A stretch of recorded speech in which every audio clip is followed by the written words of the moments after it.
Varicose veins కి సరైన చికిత్స కోసం సంప్రదించండి ఎవిస్ హాస్పిటల్.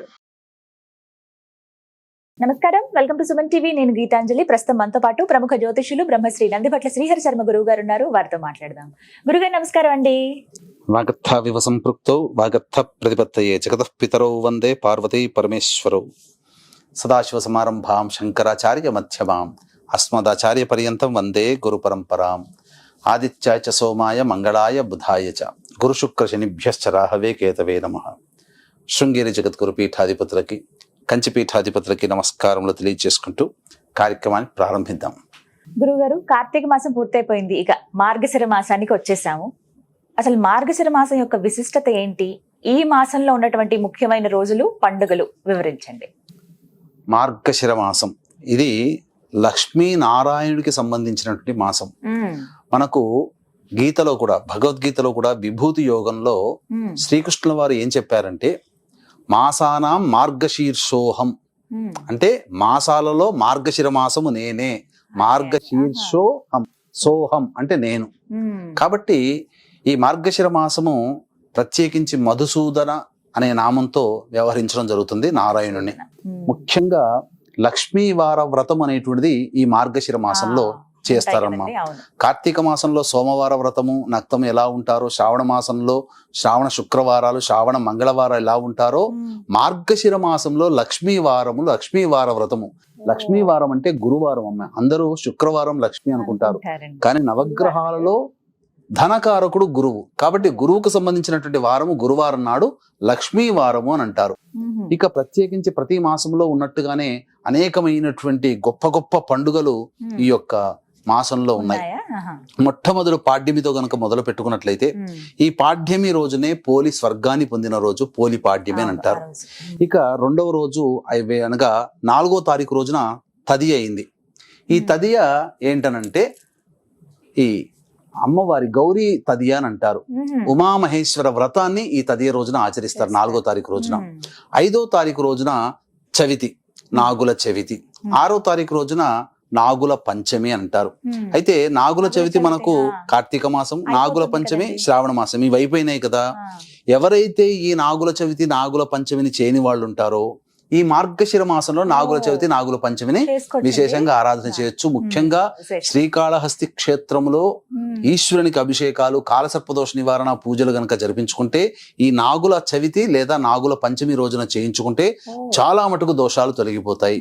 ముఖ్యంగా ఈ నాగపంచమి రోజున ఎవరైతే శ్రీరంగంలో స్వామి వారికి సేవ చేస్తారో, వస్తు సేవ, వారికి డబ్బు అంటూ లోటు ఉండదమ్మా. అర్చన ఎవరైతే చేస్తారో వాళ్ళకి డబ్బు సమస్యలు తీరిపోతాయి. ఇక షష్ఠి మనకందరికీ తెలిసిందే. తారకాసుర సంహార నిమిత్తం ఈ యొక్క సుబ్రహ్మణ్య స్వామి జన్మించినటువంటి రోజు 7వ తారీఖు రోజున. అనగా ఇక గమనించుకున్నట్లయితే 8వ తారీఖు ఆదివారం అయింది. పైగా సప్తమి తిథి, పైగా 9:25 తర్వాత అష్టమి ప్రవేశిస్తుంది.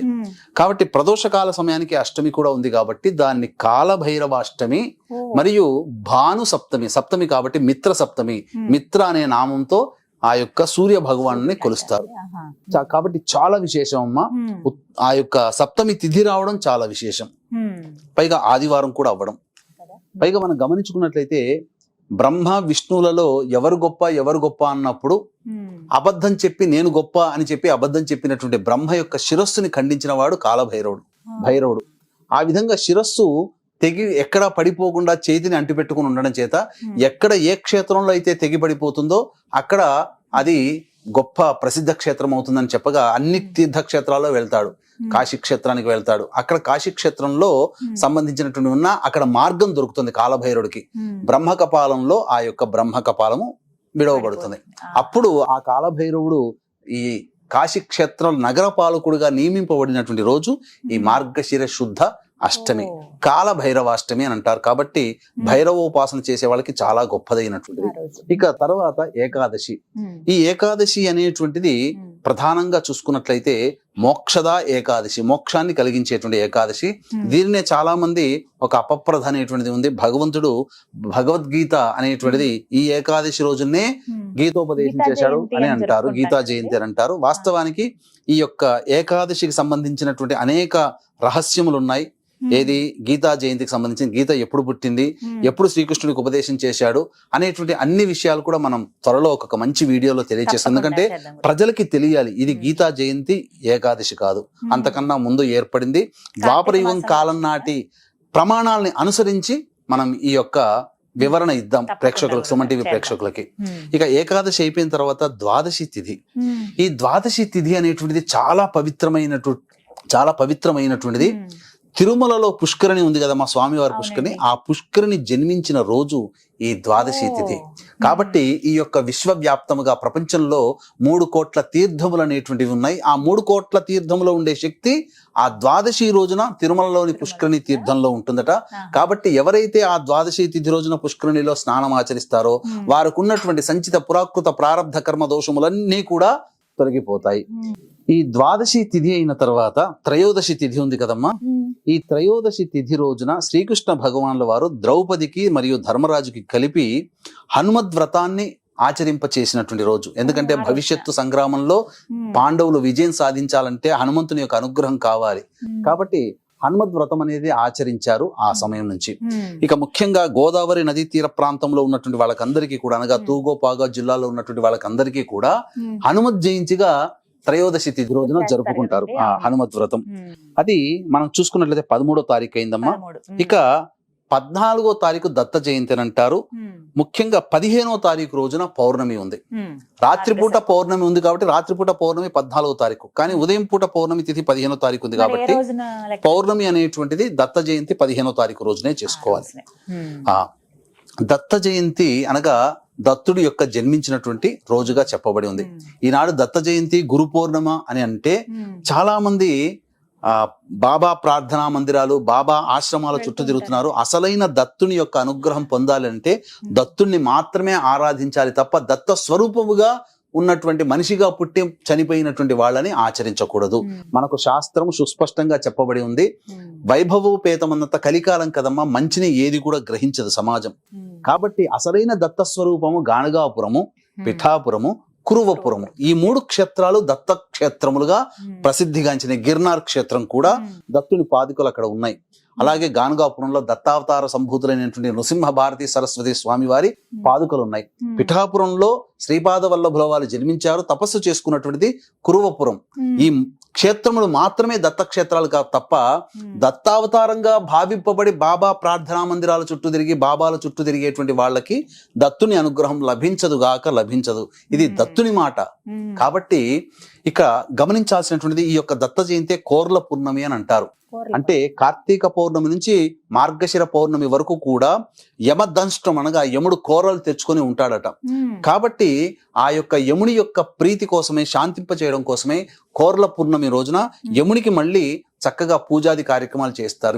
అందుకనే దీన్ని దృష్టిలో పెట్టుకుని వీక్షించేటువంటి ప్రేక్షకులకి ఈ యొక్క దత్త జయంతి సందర్భంగా డిసెంబర్ 15వ తారీఖు రోజున సుప్రసిద్ధ మహామహిమాన్వితమైనటువంటి కాశీ క్షేత్రంలో జాతకరీత్యా కలుగు విద్య, వివాహ, ఉద్యోగ, దాంపత్య, సంతాన, అనారోగ్య సమస్యలకి మరియు గోచారరీత్యా వృషభ, మిథున, కర్కాటక, సింహతుల, వృశ్చిక, మకర, కుంభమీన రాశిలో జన్మించిన వారికి శనిదోష పరిహారార్థమై సర్వదోష నివారణ పూజలు, హోమాలు పర్ హెడ్ 1500 రూపాయలకి డిసెంబర్ 15న కాశీ క్షేత్రంలో చేయించడం జరుగుతుంది. అలాగే అందరికీ యమబాధలు తొలగించడం కోసం ఆ దత్త జయంతి రోజున యమ హోమం కూడా చేయించడం జరుగుతుంది. అనగా నరకలోక ప్రాప్తి, అపమృత్యు భయ దోషాలు కూడా ఈ యొక్క హోమంలో పాల్గొనడం ద్వారా తొలగిపోతాయి. ఇక యముని యొక్క తదనంతరం దత్త జయంతి అయిపోయిన తర్వాతనమ్మ మనం గమనించుకున్నట్లయితే ఈ పౌర్ణమి నుంచే ధనుర్మాసం ప్రారంభమవుతుంది. మనకు గమనించుకున్నట్లయితే ఈ యొక్క మాసాలన్నీ కూడా చైత్ర, వైశాఖ, జ్యేష్ఠ, ఆషాఢ, శ్రావణ, భాద్రపద, ఆశ్వీజ, కార్తీక, మార్గశిర, పుష్య, మాఘ, బహు, పాల్గొనం, ఈ 12 మాసాలు ఉన్నాయి. ఎక్కడైనా ధనుర్మాసం అని ఒకటి ఉందా? లేదు. మనం గమనించుకుంటే ధనుర్మాసం అనేది ప్రత్యేకంగా లేదు. కానీ ప్రత్యేకించి ఈ యొక్క వైష్ణవ సాంప్రదాయం అనుసరించి రవి ధనుస్సు రాశిలో ప్రవేశం చేసిన సందర్భంగా ధనుర్మాసం ఏర్పడుతుంది. కాబట్టి ప్రత్యేకించి నారాయణ కోసం చెప్పబడినటువంటిది శ్రీమద్ గోదాదేవి ఆ యొక్క నెల రోజుల పాటు ఒక్కొక్క పాశురాన్ని విష్ణుని ఆరాధన చేసి ఆఖరి రోజున శ్రీరంగనాథునిలో ఐక్యమైపోయింది. కాబట్టి వైష్ణవ భక్తులు చక్కగా ఈ ధనుర్మాసంలో చక్కగా నారాయణుని అర్చిస్తారమ్మా. గురుగారు, ఒక చిన్న సందేహం అండి. అయితే ఈ ధనుర్మాసంలో చాలా మంది శుభకార్యాలు ఏవి చేయరు, అంటే ముఖ్యంగా వివాహాలు అనేవి అసలు జరిపించరు. అంటే మంచిది అయినప్పుడు ఎందుకు జరిపించరు? వివాహాలకు ఎందుకు అనుకూలం కాదు? ఈ మార్గశిర మాసం మొత్తం కూడా వివాహాది శుభకార్యాలకి ఉన్నాయమ్మా. శంకుస్థాపన, గృహప్రవేశాలు, వివాహాలు, ఉపనయనాలు అన్నీ ఉన్నాయి. కానీ ఇక్కడ గమనించుకోవాల్సిన ఒక అపప్రద ఏంటంటే విష్ణువుని మాత్రమే కొలిచేటువంటి వైష్ణవులు. వైష్ణవులకి సాంప్రదాయానుసారము సౌరమానం ప్రకారం కదా వాళ్ళకి ధనుర్మాసం వచ్చేది. సౌరమానం ప్రకారము వాళ్ళు ఎటువంటి పూజాది కార్యక్రమాలు వాళ్ళకు ఉండవు. కానీ ఈ యొక్క ఆచారం మన వాళ్ళకు కూడా, అంటే వాళ్ళు చేసుకోలేకపోతే మనం కూడా చేసుకోకూడదు అని చెప్పి ధనుర్మాసంలో మన వాళ్ళు కూడా గృహప్రవేశాలు చేసుకోరు. కానీ ఇది తప్పమ్మా, మనకు సంబంధం కాదు. అది చక్కగా ధనుర్మాసంలో చేసుకోవచ్చు. ఆ ధనుర్మాసంలో ఆ వైష్ణవులు ఎవరింట కూడా పూజాది కార్యక్రమాలు చేసుకోకుండా కేవలం విష్ణువుని, లక్ష్మిని ఆరాధిస్తుంటూ పెట్టుకున్నటువంటి రోజు కాబట్టి అది అందరికి మనకు ఆపాదించబడలేదమ్మా. కాబట్టి తప్పకుండా ధనుర్మాసమైనా కానీ చేసుకోవచ్చు, తప్పు లేదు. మనకు ఆ సాంప్రదాయం కాదు. కాకపోతే విష్ణుని, లక్ష్మిని ఆరాధన చేసే సాంప్రదాయం చేసుకోవచ్చు. ఇక ఈ ధనుర్మాసం పౌర్ణమి నుంచే ప్రారంభమవుతుంది. ఇక తదనంతరం చూసుకుంటే 18వ తారీఖు రోజున సంకష్టహర చతుర్థి ఉంది. గణేష్ని ఉపాసన చేసేవాళ్ళు సంకష్టహర చతుర్థి. ఇక గమనించుకున్నట్లయితే 22వ తారీఖు రోజున కూడా మళ్ళీ కృష్ణపక్ష సప్తమి తిథి భాను సప్తమి ఉంది. ఇక తరువాత 26వ తారీఖు రోజున ఏకాదశి. ఇక 28వ తారీఖు రోజున శని త్రయోదశి ఉంది. అందుక వీక్షించేటువంటి ప్రేక్షకుల్లో 2024వ సంవత్సరంలో ఇక ఆఖరి శని త్రయోదశి అదేనమ్మా. ఇక 29వ తారీఖు రోజున మార్గశిర మాస శివరాత్రి. 30వ తారీఖు రోజున అమావాస్య ఉంది. ఈ అమావాస్య చాలా విశేషమైనది. సోమవారముతో కూడుకున్నటువంటి అమావాస్య, సోమవతి అమావాస్య. కాబట్టి ఇంతటి విశేషమైనటువంటి పర్వదినాలు కలిగినటువంటి మార్గశిర మాసం రోజున వీక్షించేటువంటి సుమన్ టీవీ ప్రేక్షకులు కూడా చక్కగా నియమాలని ఆచరిస్తూ లక్ష్మీనారాయణ యొక్క అనుగ్రహం కలిగినట్లయితే తప్పకుండా వాళ్ళకి సిరి సంపదలకి లోటు ఉండదని చెప్పవచ్చమ్మా.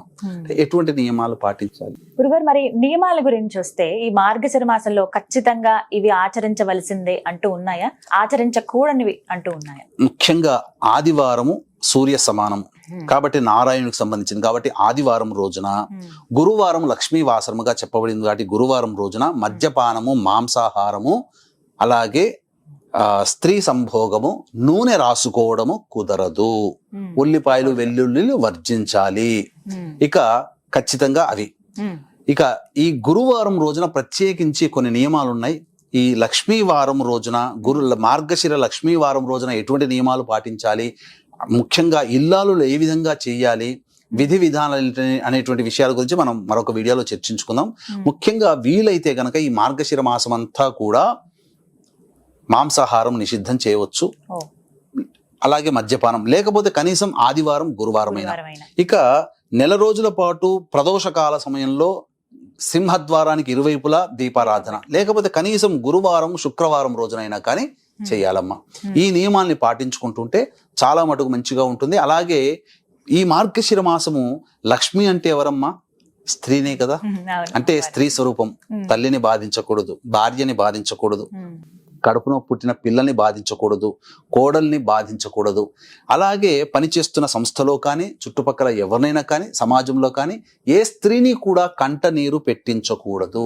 ఆ విధంగా ఉన్నటువంటి వ్యక్తికి, ఆ విధంగా ఏ స్త్రీని అయితే బాధ పెడతాడో, ఏ పురుషుడైనా లేదా ఏ స్త్రీ అయినా సాటి స్త్రీని బాధ పెడుతుందో ఆ ఇద్దరికి కూడా లక్ష్మీ అనుగ్రహం లభించదు. లక్ష్మి అంటే కేవలం డబ్బే కాదమ్మా, ఐశ్వర్యంతో పాటు ఆరోగ్యము, సంతోషము అన్నీ కూడా ఉంటాయి. కాబట్టి ప్రధానంగా మనిషికి కావాల్సిన సంతోషం. మనిషి సంతోషంగా ఉండాలంటే ఏ స్త్రీని కూడా బాధించకూడదు. కన్న బిడ్డనైనా, కట్టుకున్న భార్యనైనా, కన్న తల్లినైనా బాధించకూడదు. అలా చక్కగా వివరించారండి. మార్గశిర మాసం అంతా అసలు ఎలా ఉండాలి, ఏమిటి, ముఖ్యమైన రోజులు ఏమిటి అనేవి చక్కగా చెప్పారు. నమస్కారం గురువు. సర్వం శ్రీ ఉమామహేశ్వర పరబ్రహ్మార్పణమస్తు.